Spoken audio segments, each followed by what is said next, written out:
Hello NCERTians. Hi everyone. I hope तुम सब अच्छे होगे, आप सब अच्छा कर रहे होगे भी। और आपके बोर्ड्स नज़दीक हैं, जम के मेहनत करो, इधर उधर ध्यान मत लगाओ। और सॉरी थोड़ा लेट होने के लिए, and thank you so much इतना वेट करने के लिए। थोड़ा सा बिजी चल रहा था, थोड़ी प्रॉब्लम्स थे, सभी ठीक हो रहे हैं अभी। घर के कुछ काम एंड ऑल ठीक है। तो thank you so much for इतना वेट करने के लिए। हमारा जो चैप्टर है आज का, सबसे मोस्ट डिमांडिंग चैप्टर था क्लासरूम का, the rise of nationalism in Europe. Europe में राष्ट्रवाद का उदय। ऐसा तुम फोटो देख सकते हो, different countries, different flags, different people, and they are wearing different type of cloth also. बहुत देश हैं, बहुत सारे लोग हैं, कोई भूखे मर रहा है, बहुत सारे झंडे, बहुत सारे देश के लोग, उनके कपड़े, काफ़ी सारी चीज़ें हैं। आइए हम धीरे धीरे करके the rise of nationalism Europe को समझेंगे। तो चलिए, hello and welcome back to the NCERT Baba YouTube channel, and here we go to learn about the rise of nationalism in Europe. चलिए शुरू करते हैं। सबसे पहले, शुरू करने से पहले आई होप तुम सब ने पढ़ा होगा कहीं ना कहीं सब चीज़ों को। तो भाई अगर पढ़ा है तो बहुत अच्छी बात है, और अगर नहीं पढ़ा है तो ये अच्छी बात है, मैं किस लिए हूँ। चलो सीधा टॉपिक पर आते हैं। चलो, अब आप सब अपने सामने एक फ़ोटो देख रहे होगे, एक इमेज। ऊपर में NCERT बाबा दिख रहे होंगे, हर rise of nationalism in Europe चल रहा है अभी। चलो, सामने एक फ़ोटो है, और फोटो के कुछ मतलब हैं। पहले फ़ोटो का वो मतलब क्लियर करते हैं, ठीक है, फिर आपको आगे कुछ समझाया जाएगा। देखो, ये फ़ोटो किसने बनाया है, बेसिक क्लासरूम में सबको पता है। ये फ़ोटो फ्रेडरिक सोरियो द्वारा बनाया गया है, एक फ्रेंच का बहुत बड़े आर्टिस्ट है। और उन्होंने इस फ़ोटो को यूटोपियन विज़न कहा। यूटोपियन विज़न का मतलब होता है कल्पना आदर्श, मतलब एक ऐसी कल्पना करना जो सिर्फ कल्पना ही हो सकती है, मतलब ऐसा वास्तव में नहीं हो सकता। अब ये चूँकि कल्पना क्यों है, आइए इस बात में कुछ पॉइंट्स लिखे हैं मैंने, उन पॉइंट्स के ऊपर आप ध्यान दे करके समझेंगे, ठीक है। तो सबसे ऊपर का ये जो पॉइंट है, लिखा है यूटोपियन विज़न। तो भाई आप ये देख रहे होगे, ये लिखा है यूटोपियन विज़न। दूसरा है कि इसमें सबसे पहला है all countries were together, main and women, children were given equal status. इसका मतलब हुआ कि सारे देशों को एक साथ दिखाया गया। पहला यूटोपियन विजन तो यही है कि सारी कंट्री एक साथ कैसे आ सकती हैं। ये जो आप यहाँ पर ये देखो, एक फ्लैग, दूसरा फ्लैग, तीसरा फ्लैग, चौथा, पांचवा, छठा एंड सो ऑन, बहुत सारे हैं, आपको दिखेंगे भी नहीं, बहुत सारे फ्लैग्स हैं। एक देखो यहाँ भी है, इससे इस तरह के बहुत सारे फ्लैग्स हैं, ठीक है। तो ये सारे फ्लैग, मतलब पहला यूटोपियन विजन, तो मतलब पहला कल्पना तो ये कि सारे देश एक साथ, ऐसा कभी नहीं होने वाला। दूसरा, main women children given equal status. अरे भाई, अगर ये सब इक्वल स्टेटस पे होते तो इतने बड़े बड़े आंदोलन करने के मतलब ही क्या थे। मतलब पहला दूसरा यूटोपियन विजन ये हो गया, एक कल्पना। आज के टाइम पे हम सब एक हैं, ज़रूर हैं, पर आज भी पूरी तरह से ये संभव नहीं हो पाया है, ठीक है। चलिए तीसरी बात, या बेहतर जानते हैं, तीसरी बात सुनिए। The countries were suppose to be nation which didn't exist till then. इन कंट्रीज़ को राष्ट्र माना गया, और मैंने आपको क्लासरूम में बताया था कि राष्ट्र में और देश में क्या फ़र्क होता है। तो इन्होंने तीसरा यूटोपियन विजन ये माना कि इन्होंने देशों को राष्ट्र मान लिया, जबकि राष्ट्र का कोई टर्म तब तक उनको पता भी नहीं था, ठीक है। चलिए आइए अब नीचे क्लासरूम को अब देखते हैं। देखिए, सिलेबस को देखने से पहले एक चीज़ बताना चाहूँगा मैं आपको, कि इंट्रोडक्शन देना चाहता हूँ मैं आपको, एकदम हिंदी में, बेसिक हिंदी में इंट्रोडक्शन। सभी ध्यान से सुनेंगे। बड़ी शिकायत आती है कि भैया अंग्रेजी में आता है, अंग्रेजी में आता है। अरे सर, मैं हिंदी में ही बोलता हूँ, आप लिखिए अंग्रेजी में होती है, क्योंकि बहुत सारे CBSE के बच्चे NCERT को फॉलो करते हैं, और NCERT बाबा को भी फॉलो करते हैं, बट अंग्रेजी की किताब है, मैं हिंदी में कोशिश करता हूँ बताने की, ठीक है। तो सबसे पहले शॉर्ट इंट्रोडक्शन सुनिए हिंदी में, फिर जो किताब है उसमें मैंने सारी देखो बेसिक इन्फॉर्मेशन दे रखी है। मुख्य घटनाएं जैसे आप देख सकते हो यहाँ पर, ये फिगर का मतलब मैंने अलग से फ़ोटो भी अटैच कर रखा है, वगैरह वगैरह, सबकी इमेजेस अलग से लगा रखे गए हैं। अच्छा, ये जो इमेज आप देख रहे हैं, इनका नाम था रोबोट दे सोर्बोन। ये one of the first university थी यूरोप की, और इनका नाम था, आप जानते हो, अर्नेस्ट रेनान, ठीक है। इन्हीं के बारे में कहा गया, व्हाट इज़ नेशन वगैरह वगैरह की बात है, ठीक है। चलो इसके बारे में डिटेल चर्चा करेंगे, पर आइए हिंदी का इंट्रोडक्शन सुनते हैं। चलिए, यूरोप में राष्ट्रवाद का उदय। बात 19वीं शताब्दी की है। 19वीं शताब्दी में यूरोपीय महाद्वीप में राष्ट्रवाद की एक लहर चली, जिसने यूरोपीय देशों को कायाकल्प कर दिया, पूरी तरह से बदल दिया उनको। जर्मनी, इटली, रोमानिया आदि नवनिर्मित देश कई क्षेत्रीय राज्यों को मिलाकर बने, जिनकी राष्ट्रीय पहचान इक्वलिटी थी, सम्मान। यूनान, पोलैंड, बल्गेरिया आदि स्वतंत्र होकर राष्ट्र बन गए। राष्ट्रवादी चेतना का उदय यूरोप में पूर्ण जागरण काल से ही हो चुका था। परंतु 1789 ईस्वी के फ्रांसीसी क्रांति ने यह सशक्त रूप लेकर प्रकट हुआ। 1779 ईस्वी की फ्रांसीसी क्रांति ने इसको पूरी तरह से बदल दिया। आइए इसको भी ध्यान से समझिए। 18वीं शताब्दी में कई देश जैसे कि जर्मनी, इटली तथा स्विट्जरलैंड आदि उस रूप में नहीं था जैसा कि आज हम इन्हें देखते हैं। 18वीं शताब्दी के मध्य में जर्मनी, इटली और स्विट्जरलैंड राजशाहियों, डचों और कैंटनों में बटे हुए थे, जिनके शासकों को स्वायत्तता क्षेत्र थे, मतलब खुद से राज्य करने का इन पर हक था इनको। इसी प्रकार पूर्वी और मध्य यूरोप निरंकुश राजतंत्रों के अधीन थे और इन क्षेत्रों में तरह तरह के लोग रहते थे। वे अपने आप को एक सामूहिक पहचान या किसी समान संस्कृति का भागीदार नहीं मानते थे। ऐसी स्थिति राजनीतिक एकता को आसानी से बढ़ावा देने वाली तो नहीं थी। इन तरह तरह के समूहों को आपस में बांधने वाला तत्व केवल सम्राट दैट इज़ राजा के प्रति सबकी निष्ठा थी अपनी अपनी। फ्रांसीसी क्रांति से पहले फ्रांस एक ऐसा राज्य था जिनके संपूर्ण भूभाग पर एक निरंकुश राजा का शासन था। फ्रांसीसी क्रांति का नारा स्वतंत्रता, समानता और विश्व बंधुत्व ने उस राजनीति को अभिजात वर्गीय परिवेश से बाहर कर उसे अखबारों, सड़कों और सर्वसाधारण की वस्तु बना दिया। आश्चर्य में पड़ रहे होगे तुम, कोई बात नहीं, अभी और सुनिए। 19वीं शताब्दी तक आते आते परिणाम युगांतकारी सिद्ध हुए। नेपोलियन की संहिता दैट इज सिविल कोड, ठीक है, जो 1804 में लागू किया गया, इसने जन्म पर आधारित विशेषाधिकार को समाप्त कर दिया। जन्म पर मिलने वाली छूटों को, जैसे कि राजा का बेटा राजा होगा, इस तरह की चीज़ों को ख़त्म कर दिया। इसने न केवल न्याय के समक्ष समानता स्थापित की, बल्कि संपत्ति के अधिकारों को भी सुरक्षित किया, राइट टू प्रॉपर्टी को भी ठीक किया। शताब्दी के अंतिम वर्षों में नेपोलियन के आक्रमणों ने यूरोप में राष्ट्रीयता की भावना के प्रसार में महत्वपूर्ण योगदान दिया। इटली, पोलैंड, जर्मनी और स्पेन में नेपोलियन ने ही नवयुग का संदेश पहुंचाया। नेपोलियन महान तो था ही, और उसके आक्रमण से इटली और जर्मनी में एक नया अध्याय आरंभ हुआ। उसने समस्त देश में एक संगठित एवं एक रूप शासन स्थापित किया। इससे वहाँ राष्ट्रीयता के विचार उत्पन्न हुए। इसी राष्ट्रीयता की भावना ने जर्मनी और इटली को मात्र भौगोलिक अभिव्यक्ति की सीमा से बाहर निकालकर उसे वास्तविक एवं राजनैतिक रूप प्रदान किया, जिससे इटली और जर्मनी के एकीकरण का मार्ग प्रशस्त हुआ। आई होप आपको ये पूरी बात समझ में आई होगी। हिंदी वाले, अब शिकायत नहीं होगी। ये था आपका यूरोप में राष्ट्रवाद के उदय के इंट्रोडक्शन, ठीक है। अब आइए किताब के उस बातों को ध्यान से देखते हैं। जैसे कि आपने अभी मैंने जो हिंदी में बताया वही यहाँ अंग्रेजी में लिखा हुआ है। चलिए, तो बिना समय वेस्ट किए हुए आइए उन्हीं बातों को हिंदी में भी कुछ कुछ बातें हैं जो समझते हैं, ठीक है। सबसे पहले तो राष्ट्रवाद, नेशनलिज्म। अपने राष्ट्रवाद का मतलब अभी भी समझा, पर फिर मैं समझाना चाहूँगा फिर से कि राष्ट्रवाद क्या है।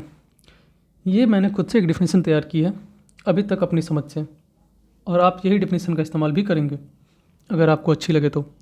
डिफिनेशन कहता है कि it is the selfless sacrifice and love of each and every group, class, sex, community and individual towards the nation.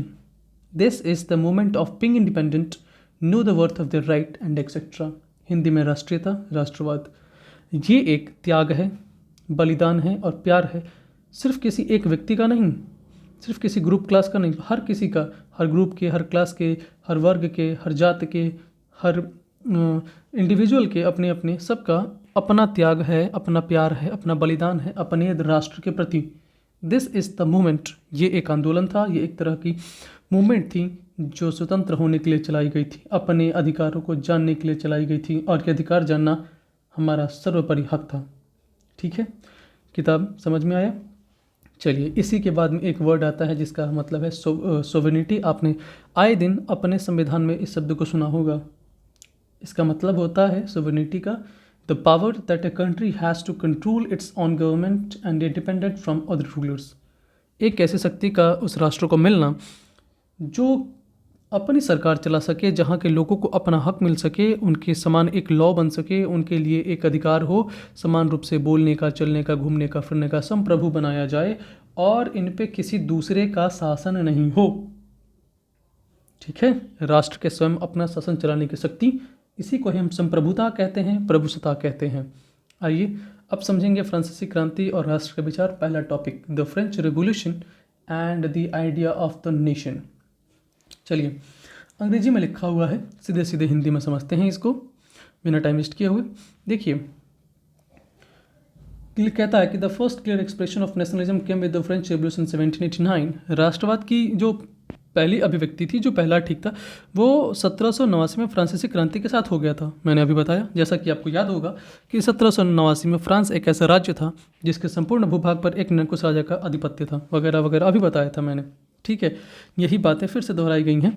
और इसी में कुछ वर्ड्स हैं, ला पार्टी, ला सिटीजन, जिसका मतलब होता है कि द फादरलैंड, द सिटीजन, पितृसत्ता वाली बहुत सारी धारणा वगैरह कि यही सब आया था।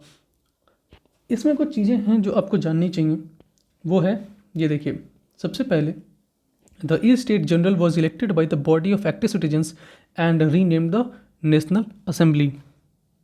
इसका मतलब समझिए क्या होता है। देखिए, सबसे पहले इसका मतलब ये है कि स्टेट जनरल का चुनाव सक्रिय नागरिकों के समूह द्वारा किया जाने लगा और उसका नाम बदलकर नेशनल असेंबली कर दिया गया। कोई दिक्कत नहीं। New hymns were composed, oath taken and martyrs commemorated, all in the name of the nation. A centralized administrative system was put in the place and it formulated uniform law for all citizens within its territory. Internal custom duties and dues were abolished and a uniform system of weight and measures was adopted. Regional dialects were discouraged and French, as it was spoken and written in Paris, became the common language of the nation. समझेंगे इसको क्या कह रहा है। पूरी की पूरी बात कह रहा है कि सबसे पहले तो नाम बदल दिया गया था, नई रचनाएं की गई, शपथें ली गई, शहीदों का गुणगान किया जाने लगा और ये सब कुछ राष्ट्र के नाम पर होने लगा। एक केंद्रीय प्रशासनिक व्यवस्था लागू हो गई जिसने अपने भूभाग में रहने वाले सभी नागरिकों के लिए समान कानून बना दिए। आंतरिक आयात निर्यात शुल्क समाप्त कर दिया गया और तथा मापन के लिए जो आप फिजिक्स में पढ़ते हैं, वेट एंड मेजरमेंट में एक समान व्यवस्था लागू की। याद रखिएगा, यह फ्रेंच से ही आया था। क्षेत्रीय बोलियों को बढ़ावा दिया गया और पेरिस में फ्रेंच जैसी बोली को लिखी जाती थी, इसी को उन्होंने राष्ट्र की साझा भाषा बना ली, क्योंकि राष्ट्र की भाषा बन गई, उन्होंने राष्ट्रभाषा बना लिया उसको, पेरिस लैंग्वेज को। ठीक है, चलिए इसके बाद सुनिए। The revolutionaries further declared that it was the mission and the destiny of the French nation to liberate the peoples of Europe from despotism. Despotism मतलब तानाशाही. In other words, to help other people of Europe to become nation. कहा गया कि क्रांतिकारियों ने यह भी घोषणा की कि फ्रांसीसी राष्ट्र का यह भाग्य और लक्ष्य था कि वह यूरोप के लोगों को निरंकुश शासकों से मुक्त कराए। दूसरे शब्दों में, फ्रांस यूरोप के अन्य लोगों को राष्ट्रों में संगठित होने में मदद देगा। ठीक है, यही बात थी। और इसके साथ में इन्होंने जैकोबिन क्लब की स्थापना की। तो देखो यहाँ पर मैंने लिखा है कि जैकोबिन क्लब्स क्या था। देखो, the society of the friends of the constitution, इसका नाम यही था। बाद में इसका नाम बदल करके जैकोबिन क्लब्स रख दिया गया। क्या नाम था? The society of the friends of the constitution. बाद में इसका नाम बदल करके जैकोबिन क्लब्स रख दिया गया। सॉरी, पहले जैकोबिन आया, friends of freedom and equality after 1792 and commonly known as Jacobin club. फिर एक नाम बनकर रखा गया friends of freedom and equality, और 1792 के बाद में इसको कॉमनली जैकोबिन क्लब्स के नाम से जाना गया और सिंपल जैकोबिन्स के नाम से। ये सबसे ज़्यादा इन्फ्लुएंशियल पॉलिटिकल क्लब था फ्रेंच रेवोल्यूशन के टाइम पे, और इसकी स्थापना हुई थी 1789 में। ठीक है, चलिए अब एक ये 18वीं शताब्दी का मैप है जिसे देखकर आप समझ सकते हैं कि ये कोई राष्ट्र नहीं था उस टाइम पे, सब देश थे इनका राष्ट्र से। ये Russian empire, Austrian empire, Ottoman empire, पुर्तगाली, स्पेन, कितने क्या, फ्रांस, ये रहा आपका France, this is your France वगैरह सब आप देख सकते हैं। ये रशियन एम्पायर था, ये ऑटोमन एम्पायर वगैरह वगैरह। ऑटोमन एम्पायर के बगैर में आपने नेशनलिज्म इन इंडिया में पढ़ा है। ऑटोमन तुर्की याद होगा ना, वो खलीफा वाला तुम सबको याद ही होगा। चलो अब ध्यान से सुनो, कुछ बातें बता रहा हूँ। जैसे कि यहाँ देखो, कह रहा within the wide swath of territory that come under his control, Napoleon set about introducing many of the reforms that he had already introduced in France. France में जिस तरह के नियम, जिस तरह के कानून नेपोलियन ने लगा रखे थे, अब उसके अंडर आने वाले हर टेरिटरी में वो इसी तरह के कानून को लगाने वाला था। चूँकि through a return to monarchy, Napoleon had no doubt destroyed democracy in France, but in the administrative field had incorporated revolutionary principles in order to make the whole system more rational and efficient. जैसा कि आप सब जानते हैं, उसने राजतंत्र को वापस लाया और प्रजातंत्र को समाप्त तो कर ही दिया था, पर प्रशासनिक जगत में उसने क्रांतिकारी नियमों का ही संशोधन किया जिससे कि राष्ट्र को ज़्यादा से ज़्यादा तरीके से सही किया जा सके, क्योंकि ये क्रांति ही शुरू हुई थी क्रांतिकारियों द्वारा, तो उनके ही विचारों को उसने रखा। और उसने सिविल कोड 1804 जो अभी नेपोलियनिक कोड नाम से जाना जाता है, मैंने ऊपर आपको समझाया कि बर्थ के बेसिस पे जिस तरह की इक्वलिटी थी उसको ख़त्म कर दिया गया, प्रिविलेज जो था, इक्वालिटी बिफोर द लॉ स्थापित किया गया, और संपत्ति की सुरक्षा, राइट टू द प्रॉपर्टी वगैरह सब कुछ लाया गया। ठीक है। और साथ ही साथ सर्फडम एंड मैनुअल ड्यूज, ज़मीन से लेकर के जितने भी टैक्स वगैरह थे लगते थे सब हटा दिया गया। ट्रांसपोर्ट एंड कम्युनिकेशन सिस्टम को भी बढ़ाया गया, बड़ा बढ़िया किया गया। आप एक फ़ोटो देख सकते हैं, ये वहाँ की आर्मी है जो लगा रही है, और वहाँ के लोगों का मानना था कि आर्मी जो है, इसके एक शब्द इस्तेमाल किया इन लोगों ने, ये देखिए, हार्विंगर्स ऑफ लिबर्टी, जो स्वतंत्रता का तोहफा देने वाले थे, उनको यही माना था। ये फ़ोटो देखो तुम, ये फ़ोटो देख करके तुम समझ जाओ कि एक मिलिट्री मैन जैसा लग रहा है, और इसे अपने साथ बहुत सारी चीज़ों को लेके जा रहा है अपने झोले से गिरा करके, इसीलिए लोग इसको अपना स्वतंत्रता का तोहफा देने वाले द हार्विंगर्स ऑफ लिबर्टी मानने लगे। अब चूँकि एक कॉमन नेशनल करेंसी पे इंट्रोड्यूस हो चुकी थी, देखो मानो ना मानो नेपोलियन ने बड़ा तगड़ा काम किया था फ्रांस में, और फ्रांस में अगर कभी बड़ी हस्तियों का, बड़े लोगों का नाम लिया जाता है तो उसमें नेपोलियन एक नंबर पर आता है, इसमें कोई डाउट नहीं। अब आते हैं दूसरे चैप्टर में, the making of nationalism in Europe. किस तरह से यूरोप में राष्ट्रवाद का निर्माण होने लगा, इसी के बारे में क्लास में पढ़ेंगे। यूरोप में राष्ट्रवाद का निर्माण किस तरह से हुआ, तो भाई इसके भी समझो। अगर तुम 18वीं शताब्दी के मैप्स वगैरह को, नक्शों को देखोगे तो तुमको लगेगा कि कोई भी राष्ट्र राज्य नहीं मिलेगा जैसे कि वो आज है। देखोगे कि जर्मनी, इटली, स्विट्जरलैंड के रूप में जानते हैं वो राजशाही और डची, वैसे मैंने अभी आपको सिखाया, अभी आपको बताया। कुछ इंपॉर्टेंट डेट्स लिखे हुए हैं यहाँ पर, वो मैंने ऊपर भी लिख दिए थे, तुम इन्हें यहाँ भी देख सकते हो, कोई दिक्कत नहीं है, मतलब ठीक है, ऊपर बताया था, यहाँ भी है, सब देख लो, बढ़िया है, याद रखना। इंट्रोडक्शन हिंदी में जब दिया था तब ये सब चीज़ों को बताया था, मैं फिर से बता देता हूँ। देखो, वो राजशाहियों में, डच में, कैंटन्स में बटे हुए थे, जिन शासकों का अपना अपना क्षेत्र था। पूर्वी और आपका मध्य यूरोप राजतंत्रों के अधीन थे। इन इलाकों में तरह तरह के लोग रहते थे, वे अपने आप को एक सामूहिक पहचान या किसी समान संस्कृति का भागीदार नहीं मानते थे। ठीक है। अक्सर वे लोग अलग अलग भाषाएं बोलते थे और विभिन्न जातीय समूहों के सदस्य थे। उदाहरण के तौर पर मान लीजिए, ऑस्ट्रिया हंगरी पर शासन करने वाला हैप्सबर्ग साम्राज्य कई अलग अलग क्षेत्रों और जनसमूहों को जोड़कर बना था। इसमें एल्प्स के टिरोल, ऑस्ट्रिया और सुडेंटलैंड जैसे इलाकों के साथ साथ बोहेमिया भी शामिल था, जहाँ के कुलीन वर्ग, दैट इज अपर पार्ट वर्ग में जर्मन भाषा बोलने वाले ज़्यादा थे। अब तुम देख रहे हो ना किस तरह से डिफरेंस आ रहा है, कोई जर्मन बोल रहा है, कोई हंगरी वाला बात में। हैप्सबर्ग साम्राज्य में लंबार्डी और वेनेसिया जैसी इतालवी भाषा भी प्रांत में शामिल थे। बताओ, हंगरी में आधे लोग मैग्यार भाषा बोलते थे। मतलब कहने का समझो, तरह तरह के लोग, तरह तरह की भाषाएं, सबका अपना जुड़ाव इसी से था, सब साथ में मिलकर रह रहे थे, क्योंकि हमारा चैप्टर ये यूरोप में राष्ट्रवाद का निर्माण, तो राष्ट्र का निर्माण तो हो ही रहा था।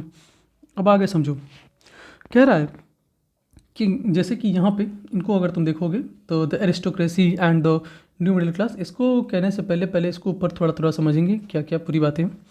देखो इसको समझाता हूँ, ये सब पूरी बातें जो हैं ये सब समझाता हूँ आपको। देखिए, गौलिसिया है, गौलिसिया में कुलीन वर्ग पोलिश भाषा बोलते थे। प्रभावशाली समूहों के अलावा हैप्सबर्ग साम्राज्य की सीमा रेखाओं के भीतर भारी संख्या में खेती करने वाले लोग अधीन अवस्था में रहते थे, जैसे उत्तर में बोहेमियन और स्लोवाक, कॉर्निवाला, स्लोवंस, दक्षिण में क्रोएट तथा पूर्व की तरफ ट्रांसलिवानिया में रहने वाले रोमन लोग। समझ रहे हो, पॉलिश, स्लोवाक, बोहेमियंस, सोलिवेंसन, कॉर्निवाला, क्रोट्स, रोमन्स, इन्हीं के बारे में बता रहा हूँ। ठीक है, रहते थे। अब क्रोएट पूर्व की तरफ ट्रांसलिवानिया रहने वाले रोमन लोग, ऐसा फर्क राजनीतिक एकता को आसानी से बढ़ावा देने वाला नहीं था। इन तरह तरह के समूहों को आपस में बांधने वाला तत्व केवल सम्राट के प्रति सबकी निष्ठा थी, एलेगेंस टू द एम्पेरर। ठीक है, राष्ट्रवाद और राष्ट्र राज्य का विचार कैसे उभरा, how did nationalism and the idea of the nation state emergence, the aristocracy and the new middle class. क्या होता है एरिस्टोक्रेसी, क्या होती है middle class, new middle class. Aristocracy का मतलब होता है कुलीन वर्ग। क्या होता है, कुलीन वर्ग। और मध्यम वर्ग को तो आप बेहतर जानते हैं क्योंकि हम सभी उसी में आते हैं। ठीक है, आइए समझते हैं इसको, कुलीन वर्ग और नया मध्य वर्ग।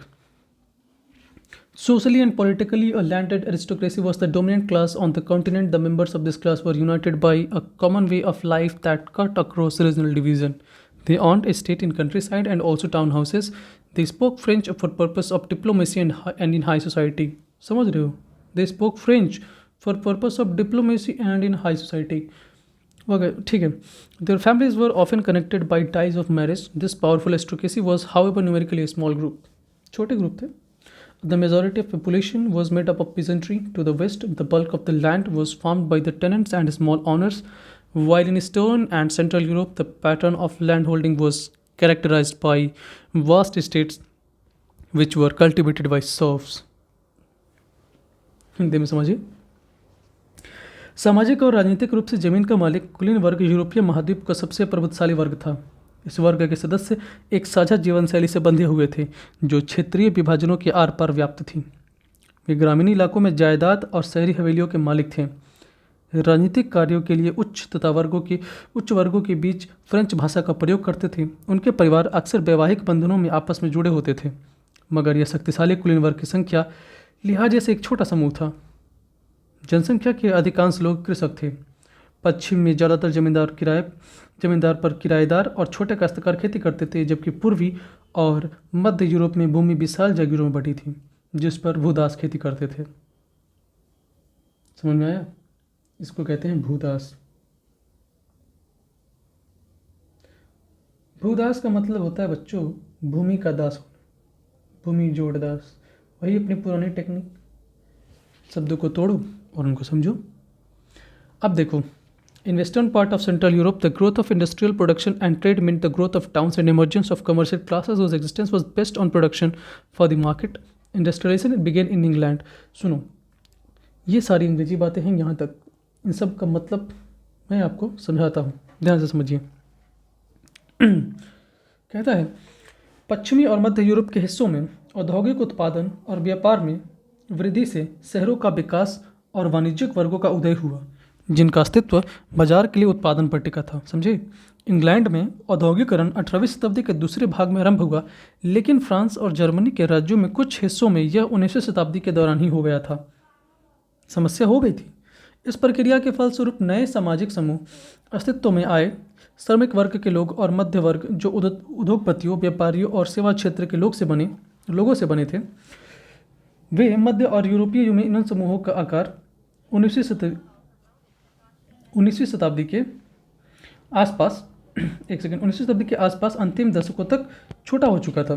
कुलीन विशेषाधिकार को संपत्ति के बाद शिक्षित और उदारवादी मध्य वर्ग के बीच ही राष्ट्रीय एकता के विचार लोकप्रिय हो गए थे. ठीक है, ये था यहाँ तक का मतलब. अब एक और चीज़ समझिए आप लोग. यहाँ पे कह रहा है कि abolition of aristocratic privilege and gain popularity. एक सवाल, क्या धनी होना जुर्म है या गरीब होना पाप है? दोनों सवाल के जवाब बेहतर जानते हैं.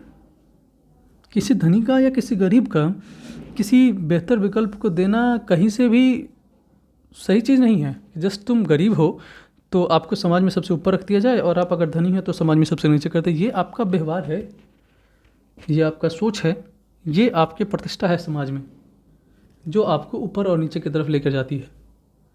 समझने की ज़रूरत है यहाँ पर. जब भी सवाल आपसे पूछा जाए धनी और गरीब, तो समाज को, मुद्दों को सामने रखकर इनका जवाब दिया कीजिए, किताब में पढ़कर इनका जवाब दिया कीजिए. पर कभी किसी काल में किस तरह की व्यवस्था हुई थी, इस पर अगर जवाब देंगे तो हो सकता है कि आपका आंसर गलत हो जाए सर. अब यूरोप में जिस तरह से आपका धनी वर्ग, अमीर वर्ग, धनी वर्ग जो गरीबों पे चढ़ कर के बैठा हुआ था, दो एरिस्टोक्रेट्स मिडिल क्लास को दबा करके रखते थे, इसका यह मतलब नहीं है कि दुनिया का हर धनी वर्ग ऐसा ही करता होगा और आज उसको आप आंसर में ऐसे मेंशन करेंगे. नहीं, हमें हमेशा पॉजिटिव आउटकम्स लिखने हैं, पॉजिटिव रिजल्ट लिखने हैं, और साथ ही साथ इस बात को मेंशन भी करना है अगर पूछा जाए तो कभी किसी काल में क्या हुआ था. ठीक है, चलिए, बहुत बढ़िया.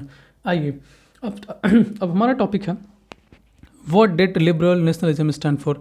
अरे यार, लिबरल की बातें होती हैं, तो लिबरल नेशनलिज्म वास्तव में क्या होता है, ज़रा इसको समझें. उदारवादी राष्ट्रवाद, और इसके क्या मतलब होते हैं, आइए फिर समझते हैं इसको. देखो भाई, ideas of national unity in early 19th century Europe were closely allied to the ideology of liberalism. देखो यहीं से कह रहा है आइडियोलॉजी ऑफ लिबरलिज्म, मतलब यूरोप में जो 19वीं शताब्दी के शुरुआती दशकों में जो राष्ट्रीय एकता से संबंधित विचार उत्पन्न हुए, वो विचार उदारवादी से करीब से जुड़े हुए थे। उदारवाद यानी लिबरलिज्म, ये एक शब्द है लैटिन का जिसको लिबर पर आधारित है, जिसका मतलब होता है आज़ाद। एक लैटिन शब्द है, वेट हाँ, एक लैटिन शब्द है LIBER, लिबर, जिसका मतलब होता है आज़ाद होना, दैट इज़ आज़ाद। हाँ ठीक है, चलो बढ़िया। यहाँ लिखा हुआ है Latin root liber meaning free. For the new middle classes liberalism stood for freedom for the individual and equality of all before the law. नए मिडिल क्लास के लिए लिबरलिज्म का मतलब सीधे सीधे था आज़ादी और बराबरी, equality of all before the law, कानून की नज़र में, मतलब सबके समक्ष एक नया आज़ादी और सबके लिए समक्ष बराबरी थी। इक्वलिटी बिफोर द लॉ का ये मतलब होता है कि सबके लिए इक्वल चीज़ होना। अब politically it emphasise the concept of government by consent. समझिए इसका मतलब?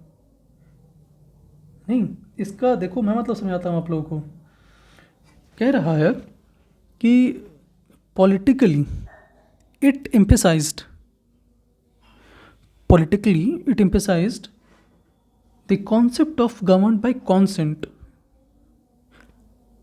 मतलब हुआ इसका कि राजनीतिक रूप से उदारवाद एक ऐसी सरकार पर जोर देता था जो सहमति से बनी हो। फ्रांसीसी क्रांति के बाद से उदारवाद निरंकुश शासक और पादरी वर्ग जो वो थे आपके टॉप क्लास वाले, कुलीन वर्ग वाले, ऊपर भी जो पृष्ठ वगैरह थे, उनके विशेष अधिकारों की समाप्ति संविधान तथा संसदीय प्रतिनिधि सरकार का पक्षधर था, तो ही सहमति बनेगी। 19वीं शताब्दी के उदारवादी निजी संपत्ति के स्वामित्व की अनिवार्यता पर भी बल देता था। कहता था खत्म करो, निजी संपत्ति का बंटवारा हो, सबको समान रूप से बांटा जाए। देखो ना, कह तो रहा है autocracy, clerkship privilege, a constitution and representative government through parliament. नहीं समझ में आ रहा है? 19th century liberals also stressed the inviolability of private property। ठीक है, inviolability of the private property। चलो चलो बढ़िया। एक वर्ड है सरफेज, एक वर्ड है सरफेज जिसका मतलब होता है द राइट टू वोट, आप समझ सकते हो। आइए समझते हैं। Equality before the law did not necessarily state for universal suffrage. इसी को अब एक नया नाम दिया है आज के टाइम पे, UAF, यूनिवर्सल अडल्ट फ्रेंचाइज। ये हमारे टाइम पे ही आया था, मतलब हमारे राष्ट्र के टाइम पे, इंडियन नेशनलिज्म इन इंडिया के टाइम पे ही आया था। इसको नया नाम दिया यूनिवर्सल सफरेज। इक्वलिटी, देखो सबके लिए बराबरी का मतलब ये नहीं था कि आप राइट टू वोट देने का अधिकार भी हो आपको। बराबरी का मतलब सिर्फ ये नहीं था यहाँ पर। You will recall that revolutionary France, which marked the first political experiment in liberal democracy, the right to vote and to get elected was granted exclusively to property owning man। सिर्फ वही जिनके पास जमीन जत्था होगा, अपनी जमीन के मालिक होंगे, उनको वोट देने का अधिकार होगा। तुम याद करो फ्रांस के टाइम पर, याद आ रहा है? चलो ऐसे समझो कि फ्रांस उदारवादी प्रजातंत्र का पहला राजनीतिक प्रयोग था और वहाँ मत देने और चुने जाने का अधिकार केवल संपत्तिवान लोगों का ही था, जिनके पास संपत्ति होती थी। Man without property and all women were excluded from political rights. समझे? जिन मेन के पास में या जिन वुमेन के पास में प्रॉपर्टी नहीं थी, man without property and women, सबको पॉलिटिकल राइट से एक्सक्लूड कर दिया गया था। चलिए अब आगे सुनिए, पूरा का पूरा समझाता हूँ नीचे तक, समझिएगा, पूरा का पूरा नीचे तक समझाऊंगा अभी। कह रहा है कि केवल थोड़े समय के लिए जैकोबिन शासन के समय सभी वैसे पुरुषों को मताधिकार प्राप्त था, माने वोट देने का राइट था, मगर नेपोलियन की संहिता पुनः सीमित मताधिकार वापस लाई और उसने महिलाओं को आवश्यक दर्जा देते हुए उन्हें पिताओं और पतियों के अधीन कर दिया। समझे? नॉन प्रॉपर्टी मैन, ये कह रहा है कि Napoleonic code went back to limited suffrage and reduce women to the status of minor subject to the authority of fathers and husband. ये भी कोई खास मतलब, हाँ कह रहा है कि in economic sphere liberalism stood for the freedom of markets and the abolition of state impose restrictions on the movement of goods and capital during the 19th century. This was strong demand of the emerging middle classes. Let us take example of German speaking nations in the first half of the 19th century. Napoleon's administrative measures and had created out of countless small principalities a confederation of 39 states. आइए समझते हैं इसको कि क्या पूरा मतलब क्या है इसका। इंग्लिश वाले समझ चुके होंगे, हिंदी वाले समझिए। आर्थिक क्षेत्र में उदारवाद बाजारों की मुक्ति और चीज़ों तथा पूंजी के आवागमन पर राज्यों द्वारा लगाए गए नियंत्रणों को खत्म करने के पक्ष में था। 19वीं सदी के दौरान उभरते हुए मध्य वर्ग की ये जोरदार मांग थी। आइए हम 19वीं सदी के पहले भाग में जर्मन भाषी इलाकों का उदाहरण ले। नेपोलियन के प्रशासनिक कदमों ने अनगिनत छोटे प्रदेशों में 39 राज्यों को एक महासंघ बनाया। इनमें प्रत्येक की अपनी मुद्रा और अपनी नापतोल प्रणाली थी। 1833 में हैम्सबर्ग में न्यूरमबर्ग जाकर अपना माल बेचने वाली एक व्यापारी को 11 सीमा शुल्कों को नाकों से गुजरना पड़ता था। 1833 from Hamburg to Nuremberg to sell his goods would have to pass through 11 custom barriers on currency weight and measures. बहुत दिक्कत थी sir. And pay a custom duty about 5% of each one of them. मतलब क्या हुआ? मतलब हुआ कि वो 11 कस्टम ड्यूटी से तो गुजरता ही था और साथ ही साथ साहब को 5% सीमा शुल्क देना पड़ता था। शुल्क अक्सर वस्तुओं का वजन या आकार के अनुसार लगाए जाते थे। चूँकि हर क्षेत्र की अपनी नापतोल व्यवस्था थी, अभी सुने, अतः हिसाब लगाने में समय लगता था। मसलन कपड़ों को नापने का पैमाना एले था। क्या था? एले। कपड़ों को मापने के लिए एले की व्यवस्था थी। और an ell of textile material bought in Frankfurt would get you, ये याद रखना, 54.7 सेंटीमीटर ऑफ क्लॉथ। और मेंज में ये 55.1 सेंटीमीटर था और न्यूरमबर्ग में 65.6 सेंटीमीटर और फ्रीबर्ग में 53.5 सेंटीमीटर। ये भी एक समस्या ही थी भाई। सोर्स भी आप पढ़ेंगे, डाउट क्लास में पूछेंगे। अब आगे सुनिए। Such conditions were viewed as obstacles to economic exchange and growth by the new commercial class, who argued for the creation of a unified economic territory, allowing the unhindered movement of goods, people, and capital. In 1834, a custom union of Zollverein was formed at the initiative of Prussia and joined by the most of the German states. The union abolished tariff barriers and reduced the number of currencies from 30 to 2, सीधा 30 से 2 कर दिया. The creation of network of railways further stimulated mobility, harnessing economic interest on national unification. A wave of economic nationalism strengthened the wider nationalist sentiments growing at the time. जोल्वेरिन बना. 1834 में custom unions है। आइए इनका मतलब हिंदी में समझते हैं फट से। नए वाणिज्यिक वर्ग ऐसे परिस्थितियों को आर्थिक विनिमय और विकास के बाधक में मानते हुए ऐसे एकीकृत आर्थिक क्षेत्र का निर्माण के पक्ष में तर्क दे रहा था जहां वस्तुओं, लोग और पूंजी का आवागमन बाधा रहित हो, माने बाधा नहीं हो उसमें। इसी को देखते हुए 1834 में प्रूसिया जो पड़े, प्रसा की पहल पर एक शुल्क संघ जोल्वेरिन की स्थापना की गई, जिसके अधिकांश जर्मन राज्य शामिल हो गए। और इस संघ ने शुल्क अवरोधों को समाप्त ही कर दिया और मुद्रों की संख्याओं को 2 कर दी, 30 से घटा करके, जो पहले 30 से भी ज़्यादा थी। इसके अलावा रेलवे नेटवर्क ने गतिशीलता बढ़ाई गई, आर्थिक हितों को राष्ट्रीय एकीकरण में सहायक बनाया गया और उस समय पनप रहे व्यापक राष्ट्रवादी भावनाओं को आर्थिक राष्ट्रवाद की लहर ने एकदम तगड़ा किया, मजबूत किया। तो आज की क्लास में हम लोग इतना ही पढ़ेंगे और कल की फिर जो नेक्स्ट वीडियो बाबू कल ही आ जाएगी, नेक्स्ट वीडियो कल शाम तक आ जाएगी, ठीक है। तो नेक्स्ट वीडियो बहुत जल्द आएगी। इस क्लासरूम में अगर आपको डाउट हो तो आप क्लासरूम में पूछ सकते हैं, जो ऑफलाइन बैच चलते हैं। और आई होप तुमको सब समझ में आया हो। तो यार सब अच्छे से अपना रिव्यूज़ देना, कमेंट करके जाना, कोई डाउट हो तो पूछना। एंड प्लीज़ भाई NCERT बाबा को लाइक कर दो एंड प्लीज़ रीच हमें 1000 तक पहुँचाओ, सब्सक्राइब करो। सॉरी ये सब बोलने के लिए, बट एफर्ट्स लगते हैं, मेहनत लगती है। एंड चैम्पियंस हो तुम। हेलो NCERTians, चलिए good night, take care and hard work करो भाई, बहुत मन लगा करके। बोर्ड्स नज़दीक है, हैप्पी बोर्ड। और आपको इसके लिंक जल्दी ही आपको टेलीग्राम में मिल जाएंगे। चलिए बाय, टेक केयर, जय हिंद।